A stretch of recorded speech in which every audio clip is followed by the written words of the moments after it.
We're the largest independent gas storage company in the United States. We have 7 operating assets, 8 locations, ranging from Colorado all the way to Florida. We have a mix of reservoirs and caverns.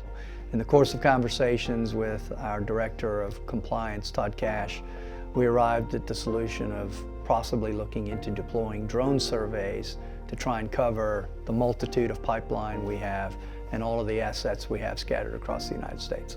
So I'm the Environmental Permitting and Compliance Manager here at Enstor.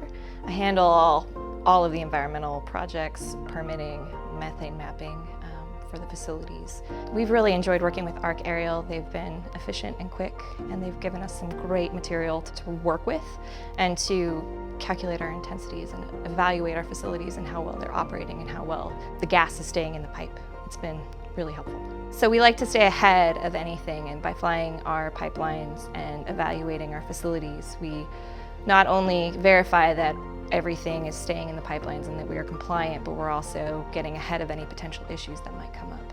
Here at Enstor, I'm the Director of Compliance, so my team actually has all regulations from FERC, federal regulations, all the way down to state and local. We brought Arc Aerial on board to help us perform our right-of-way patrols and our leak detection. During one of our drone flyovers that Arc Aerial performed, helped us identify an area where there was a high reading of methane, but the cause was actually one of the neighbors along the right-of-way had a leak on their natural gas fireplace. So we were able to go out there and inform them of that, so that way they could actually take care of that issue.